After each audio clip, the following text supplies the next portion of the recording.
Assalamualaikum warahmatullahi wabarakatuh. Perkenalkan, nama saya Sri Devi Lauji dari kelas 2E PGSD. Maksud dan tujuan saya untuk membuat video ini yaitu untuk memenuhi tugas mata kuliah strategi pembelajaran. Pertama-tama di sini saya akan menjelaskan terlebih dahulu apa itu model pembelajaran inovatif. Disebut sebagai model pembelajaran inovatif karena materi pembelajaran yang dijelaskan oleh guru tidak bersifat utuh.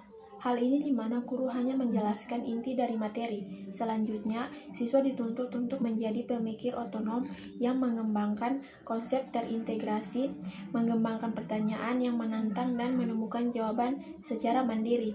Siswa secara aktif dan mandiri mengonstruksi pengetahuan secara mandiri dan dimediasi oleh interaksi dengan teman-teman lainnya. Pengertian pembelajaran inovatif. Yang pertama, dari segi definisinya, pembelajaran inovatif adalah suatu proses pembelajaran yang dirancang sedemikian rupa sehingga berbeda dengan pembelajaran pada umumnya yang dilakukan oleh guru. Yang kedua, pembelajaran inovatif lebih mengarah pada pembelajaran yang berpusat pada siswa. Proses pembelajaran dirancang, disusun, dan dikondisikan untuk siswa agar belajar. Nah, tadi itu adalah penjelasan dari pengertian model pembelajaran inovatif. Selanjutnya, kita langsung saja masuk ke pembahasan model-model pembelajaran inovatif. Yang pertama ada model pembelajaran kooperatif.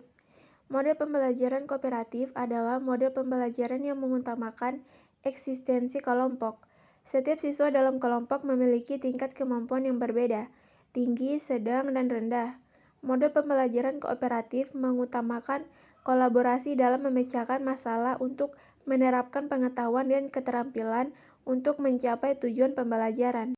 Berikut tujuan pembelajaran kooperatif. Yang pertama, hasil belajar akademik. Dalam pembelajaran kooperatif, walaupun mencakup berbagai tujuan sosial, itu juga meningkatkan prestasi siswa atau tugas akademik penting lainnya. Yang kedua, penerimaan perbedaan individu. Tujuan lain dari model pembelajaran kooperatif adalah penerimaan luas orang yang berbeda berdasarkan ras, budaya, kelas sosial, kemampuan, dan kecakapan. Yang ketiga, pengembangan keterampilan sosial. Keterampilan sosial penting bagi siswa, karena saat ini banyak orang muda masih kurang dalam keterampilan sosial. Selanjutnya, ciri-ciri pembelajaran kooperatif. Yang pertama, siswa dalam kelompok secara kooperatif melengkapi materi pembelajaran sesuai dengan kompetensi dasar yang ingin dicapai. Yang kedua, kelompok dibentuk dari siswa yang mempunyai kemampuan berbeda, baik tingkat kemampuan tinggi, sedang, dan rendah. Yang ketiga, penghargaan lebih ditekankan dalam kelompok daripada masing-masing individu. Langkah-langkah pembelajaran kooperatif. Terdapat 6 langkah dalam model pembelajaran kooperatif. Yang pertama, menyampaikan tujuan serta memotivasi siswa. Guru menyampaikan tujuan pembelajaran dan mengkomunikasikan kompetensi dasar yang ingin dicapai dan memotivasi siswa. Yang kedua, penyajian informasi. Guru memberikan informasi kepada siswa. Yang ketiga, atur siswa menjadi kelompok belajar. Guru dalam hal ini memberitahu pengelompokan siswa dalam belajar. Yang keempat, membimbing kelompok belajar. Guru mempunyai tugas untuk memotivasi dan memfasilitasi pekerjaan siswa dalam kelompok belajar. Yang kelima, evaluasi.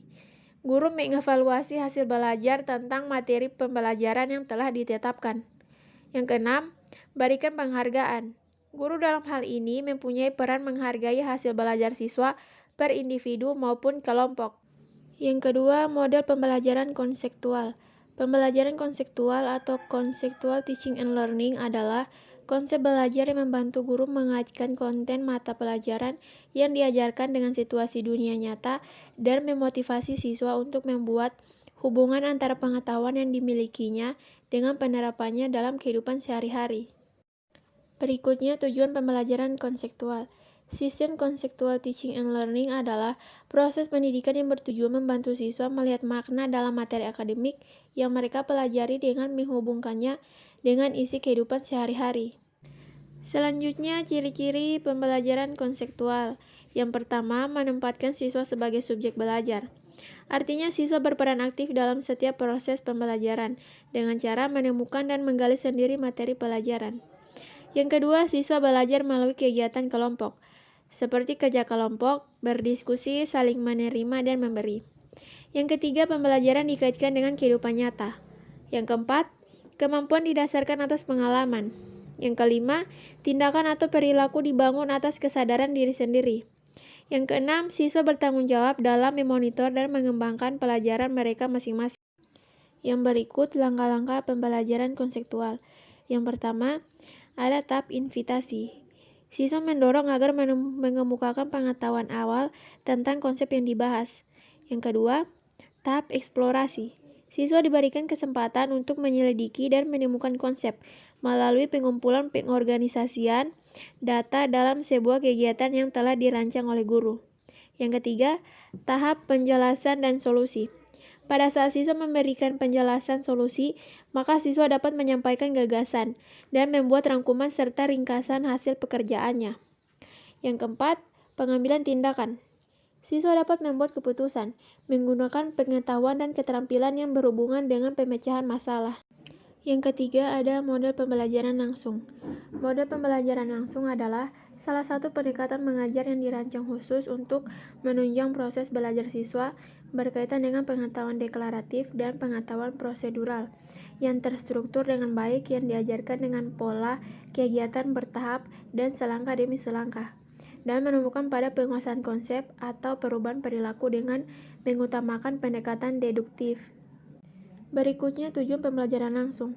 Tujuan dari model pembelajaran langsung adalah agar pemahaman pengetahuan deklaratif dan prosedural dapat meningkatkan keterampilan dasar dan keterampilan akademik siswa, sehingga tujuan pembelajaran yang diharapkan dapat tercapai dengan baik serta memperoleh peningkatan dalam hasil belajar. Selanjutnya, ciri-ciri pembelajaran langsung.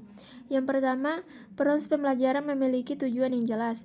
Yang kedua, dalam melaksanakan pembelajaran, lingkungan belajar telah tersusun dengan sistematis. Yang ketiga, materi yang akan disampaikan telah tersusun secara sistematis juga. Yang keempat, adanya perubahan keterampilan dan sikap secara langsung.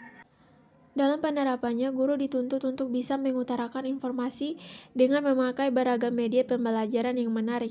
Contohnya dengan memutarkan musik, film, multimedia interaktif, dan alat peraga. Berikutnya langkah-langkah pembelajaran langsung. Yang pertama, guru menyampaikan fokus dan tujuan pembelajaran kepada siswa. Guru menyampaikan materi apa saja yang harus dipelajari dan apa saja yang harus siswa lakukan dan kuasai. Yang kedua, mengulas kembali pemahaman siswa tentang materi yang telah dikuasai sebelumnya. Pada langkah ini, guru juga akan memberikan soal agar bisa menakar kemampuan siswa dalam penguasaan materi. Yang ketiga, memberikan bahan ajar. Dalam sesi ini, guru memberikan materi dan mempresentasikan materi pelajaran beserta contoh dan konsep peraga fisik. Yang keempat, melakukan bimbingan.